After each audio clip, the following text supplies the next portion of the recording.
I'm Cheryl Benton, and I'm the founder and publisher of The Three Tomatoes, and I'm here with my good friend, Debbie Zip, who's also our new West Coast editor. We're so excited, and we're so thrilled to be here tonight to be co-moderating How to Get Your Mojo Back.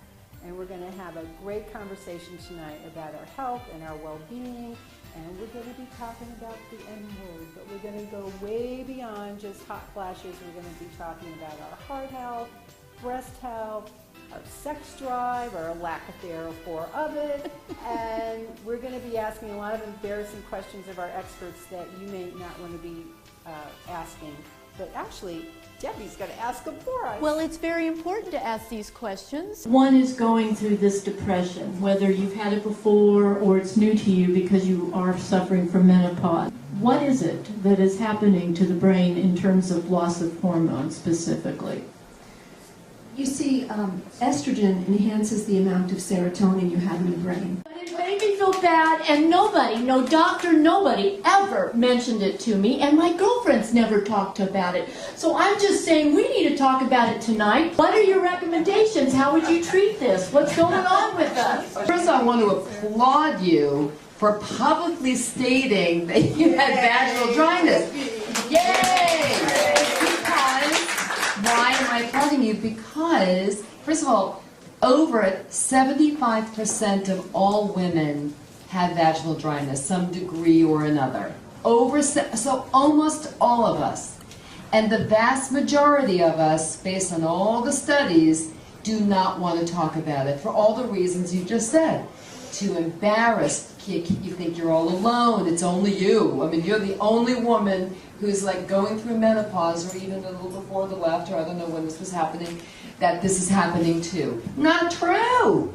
And why should we be so ashamed to talk about our vaginas? Why should we be so embarrassed at this day and age to talk about sex? We shouldn't be. They talk about ED, they have commercials about ED up the gazoo. Aren't we all tired of seeing those ED commercials? Yes, come on, they're so bad anyway, oh God. Saturday Night Live fodder, yes, yes. But, I mean, really, so this is good. So the vast majority of us do have it, most of us do, and it's treatable. You said that too. Yes. But you need to be your own advocate. You're not alone, and you don't have to suffer. No one has to suffer, not in this day and age. What would be your steps? How would you treat their brain, so to speak? Well, first, what I find interesting is that in my practice, because I work with all different age groups, these symptoms that were right behind me, things that we're discussing today, except for hot flashes and vaginal dryness, all the symptoms are also being experienced by women who are not in menopause. That is what I'm seeing in my practice, where the hormones are all over the place, low libido, memory, everything that we're talking about, we're seeing at a much younger age, and also menopause at the age of 40. I call it stress-induced menopause. And like Barbara just spoke about all of the things that are going on in our lives that are stressing us out, it keeps us in a sympathetic nervous system as though we're fighting for survival, the fight or flight. And that really puts a tremendous strain on your adrenal glands, and that'll affect estrogen and progesterone.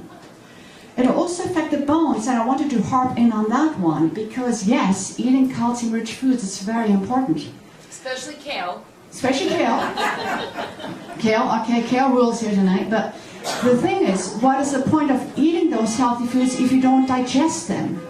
And if you're living in survival mode, fight or flight mode, stressed out, you will not have enough hydrochloric acid and enzymes to break it down to absorb your calcium, to absorb your magnesium. So all the natural ways already starting through nutrition, how you can help your mental status, your bone status, comes from how you address your nutrition and your lifestyle. I think that there needs to be a holistic approach to getting you through this journey.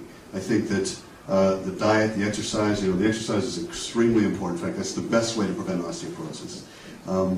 But really, again, the holistic approach to the diet, the exercise, and again, finding someone who you could trust and a physician you could communicate with. Trust me, if you walked into most doctors and read off those symptoms, you know what he would say to himself? how do I get out of this room? Because I have 6 minutes till I see the next patient, and you know, here's some Prozac.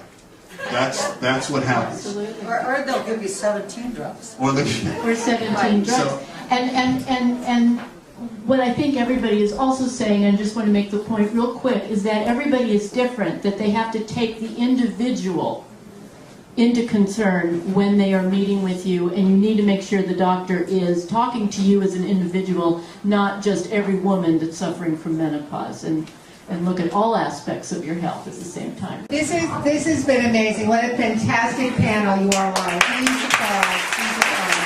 This has been so informative.